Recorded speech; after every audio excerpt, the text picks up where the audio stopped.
Mabuhay ma'am, ako nga pala si Kurt Jude S. Aying at ang aking i-report ay ang Unit 8 pagsulat ng palarawang sanaysay ng Aralin 2 sa mga bahagi ng palarawang sanaysay.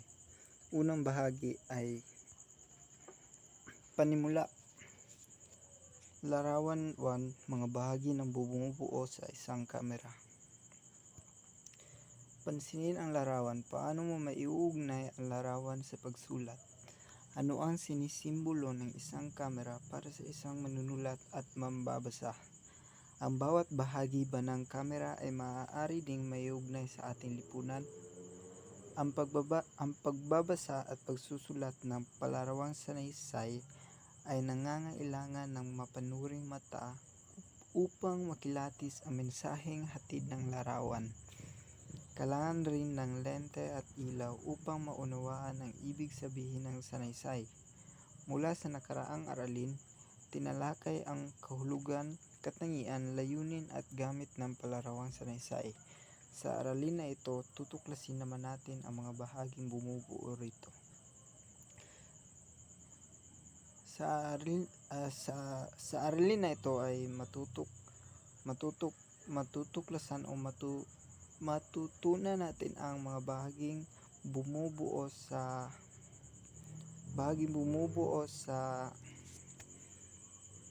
palarawang sanaysay. Alamin, ang palarawang sanaysay ay katulad din ng ibang sanaysay. Naisulat man ito sa mahaba o maikling paraan, isa sa layunin nito ay maglahad ng impormasyon, magbukas ng kamalayan at pumukaw ng damdamin ng mambabasa. Sabi rito ay ang panlarawang sanaysay raw ay katulad rin ng ibang sanaysay. At ang layunin nito ay ang maglahad ng impormasyon at makapagbukas ng kamalayan mula sa impormasyon na nahanap o nakita natin sa isang larawan at pumukaw sa damdamin ng mambabasa na mula sa kamalayan na nahanap sa impormasyon doon sa larawan. Gaya ng nabanggit sa unang aralin, maaaring maisulat ang palarawang sanaysay sa anyong pasalaysay o ayon sa tema. Inilalahad nito ang nagaganap sa mga larawan. Maaaring maging maikli o depende na rin sa mga larawang ginagamit ng manunulat. Ang palarawang sanaysay ay nasusulat sa anyong ayon sa tema ay maaaring nakatuon sa kahirapan, edukasyon, kalusugan, kalikasan at iba pa. Gaya raw sa nabanggit sa unang aralin, maaaring maisulat ang palarawang sanaysay sa anyong pasalaysay o ayon sa tema o ayon sa theme. Kumbaga sa English ay theme. At sa palarawang sanaysay ay inilalahad rito ang isang kaganapan sa isang larawan o kung ano ang nakikita ng manunulat sa isang larawan.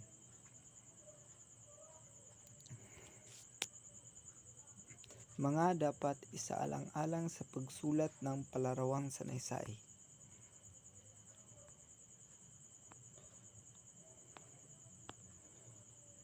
May limang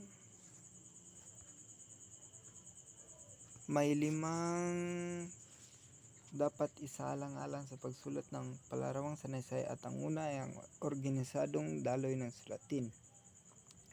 Ang pagiging organisado ay tumutukoy sa maayos na pagkakasulat ng isang sulatin katulad ng palarawang sanaysay. Nagdudulot ito ng malinaw na ideya, mas madaling maunawaan ang larawan, teksto at ang kaugnayan nito sa isa't isa. Organisadong daloy ng sulatin. Mula sa organisadong salita ay ang pag-organisa o pag-organize kung sa Ingles. Pag-organize ay ang pagkakasunod-sunod o ang pagkaka-arrange kung kumbaga sa Ingles.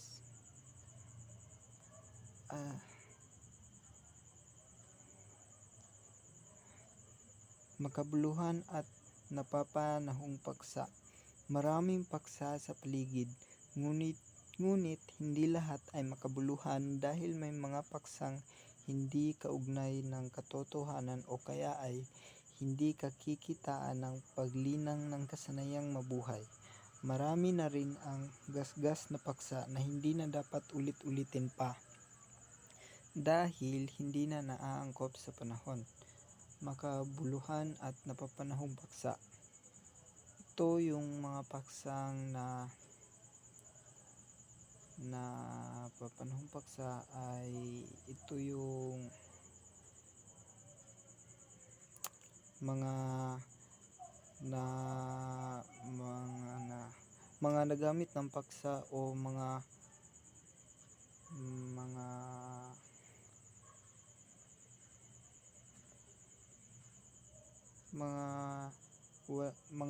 kumbaga walang mga sense kumbaga na walang mga sense na mga paksa.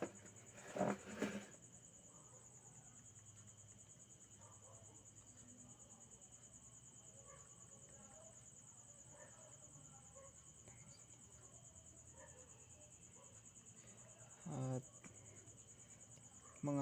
marami na rin ang gasgas na paksa na hindi na dapat ulit-ulitin pa dahil hindi na naangkop sa panahon. Hindi na naaangkop sa panahon ay yung pag sinabi natin hindi na naaangkop sa panahon ay yung mga kumbaga yung mga luma na mga paksa o na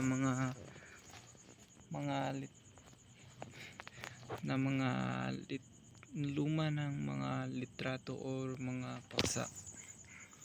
Kombinasyon ng fotografiya at wika. Magandang kombinasyon ang wika at larawan, lalo na't ang mga mag-aaral ay mahilig sa audio-visual. Hindi lamang ang ganda ng paglalarawan at rikit ng salita ang kailangan, dapat ay magkaugnay ang dalawang ito.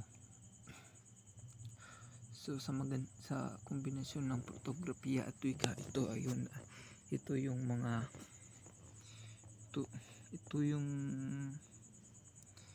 yung dapat isaalang-alang na dahil kung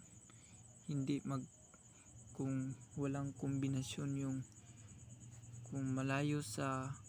kung walang kombinasyon yung wika at fotografiya, ito ay hindi makakapagbigay atensyon sa mga mambabasa. Ito ay kung ano yung nakikita sa larawan, yun rin yung nakikita, yun rin yung nababasa ng mga mambabasa sa isang salaysay. Nakaayos ang mga larawan ayon sa pagkakasunod-sunod ng mga pangyayari. Ang pagkakasunod-sunod ng larawan ay kailangang batay sa pinakaunang pangyayari o kaya sa simple patungo sa komplikado, mula sa hindi gaanong mahalaga patungo sa pinakaimportante. Depende sa layunin ng sumusulat. Ito yung nakaayos sa mga larawan ayon sa pagkakasunod-sunod ng mga pangyayari ay yung naka-organize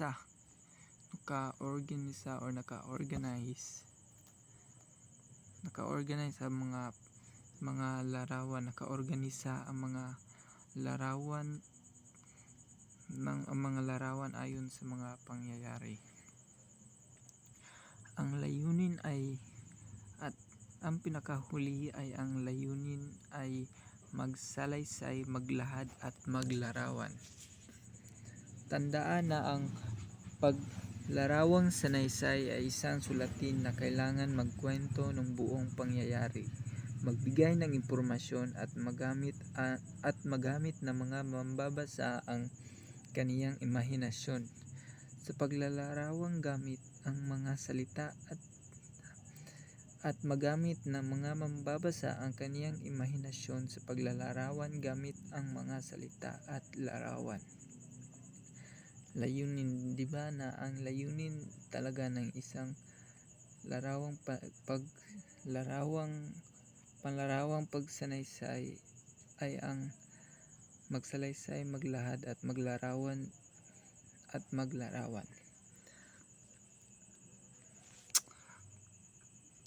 Na ito ay dapat gawin na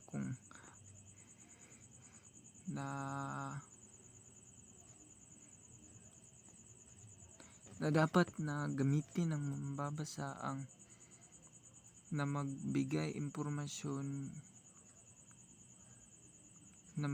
ng impormasyon at magamit ng mambabasa ang kanyang imahinasyon sa paglalarawan.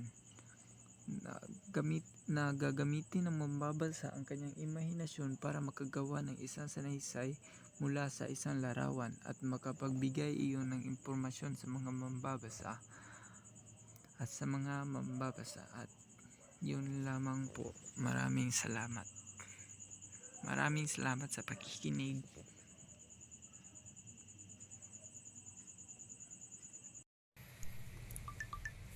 Hello guys, I am Ralph Baliao. Unit 8, Pagsulat ng palarawang sanaysay. Mga bahagi ng palarawang sanaysay. Paksa. Ito ang tuon ng larawan at ng sanaysay. Ito ang sentral na ideya ng palarawang sanaysay. Ang paksa ay isang bahagi ng pangungusap na pinag-uusapan at pinagtutuunan ng pansin. May 5 uri ng paksa. Ito ay ang paksang pangalan. Isang uri ng paksa na tumutukoy sa ngalan ng tao, bagay, hayop at pook. Paksang panghalip. Isang uri ng paksa na gumagamit ng salita o katagang panghalili sa pangalan. Paksang pandiwa. Isang uri ng paksa na nagsasaad ng kilos o galaw. Paksang pang-uri. Isang uri ng paksa na nagsasaad ng katangian o uri ng tao, hayop, bagay, pook at iba pa. Panglima, paksang pang-abay. Isang uri ng paksa na naglalarawan sa pandiwa o pang-abay. Pangalawa, isang pamagat. Ito ang nagsisilbing daan upang maunawaan ang kabuuan ng palarawang sanaysay. Madalas na maikli lamang ito, maaaring salita o isang parirala. So ang pamagat is makikita natin yan sa pinaka ibabaw. So example ng pamagat is ang saranggola. So maikli lamang yung pamagat. At pwede rin siyang isang parirala. So depende yon sa gagawa. Pangatlo, isang pangalan at author. Ay pangalan ng author at kumuha ng larawan. Ito ang paglalagay ng kredito sa bumuo ng larawan ng palarawang sanaysay at may-ari ng mga larawan. So sa paggawa ng palarawang sanaysay, syempre kumukuha tayo ng mga larawan, kailangan natin maglagay ng kredito sa bumuo ng larawan upang maiwasan natin ang mga problema sa copyright at upang maiwasan ang tinatawag natin na plagiarism. Pangapat, isang larawan. Ito ang pinakapuso ng palarawang sanaysay dahil dito mararamdaman ng mga mambabasa ang sitwasyong ipinapakita sa mga larawan. Gayon din ang layunin ng layunin ng bumuo ng palaarawang sanaysay. So, sa larawan nagkakasunod-sunod yan. So, makikita natin kung ano ang una niyang ginagawa, pangalawa, pangatlo, pang-apat. Nagkakasunod-sunod yan. At doon pa lang sa larawan is makikita natin kung anong nangyayari, maiisip natin kung anong ginagawa ng tauhan doon at ano ang posibleng mangyari. So, dapat sa larawan is klaro yung pagkakakuha, malinaw ang larawan, maganda ang kalidad ng larawan. At ang huli ay ang caption. Ito ang nagpapaliwanag sa larawang nakapaloob sa palarawang sanaysay. So, ang caption, subtitle. So, for example, is yung larawan is nasa ibabaw, yung caption naman is nasa baba. Ang ibig sabihin ng larawan ay isusulat natin sa ibaba. At ang tawag doon is caption. Tandaan, ang paggamit ng mga larawan mula sa internet ay kailangan ng pahintulot sa may-ari ng larawan upang maiwasan ang issue ng copyright. Maaaring pumunta sa mga website na may koleksyon ng mga libreng larawan gaya ng Unsplash. So, gaya nga ng sinabi ko kanina, kapag kumuha tayo ng larawan na mula sa internet, kailangan nating humingi ng pahintulot kung kaninong larawan ang ating kinuha. So, halimbawa, larawan 2. Mga tagahangang nag-aabang sa kanilang idolo. So makikita natin sa picture na maraming tao at sa loob ng picture may nakikita tayong munting stage. So diyan pa lang maiisip na natin, siguro may magaganap na palabas diyan, paligsahan o ano paman. At ito, nakikita nyo to, yan yung caption ng larawan. So malinaw na, 'di ba? Nananabik ang lahat ng malaman ang konsyerto sa Pilipinas ng isang sikat na internasyonal na banda. Kasabay ng kanilang pag-aanunsyo ng petsa, oras at lugar ng konsyerto ay ang pagdagsa ng mga tagahanga ng bilihan ng ticket upang makabili ng sa gayon ay makapanood sila. So, I was wrong. Mali di ay. So, ang larawan. So, ito yung paksa. So, mula sa binasa nating mula sa paksa niya at sa larawan, maiisip na natin na siguro may mangyayaring for example is concert, paligsahan o ano paman. So, ito na yung caption ng larawan. Ito na yung caption niya.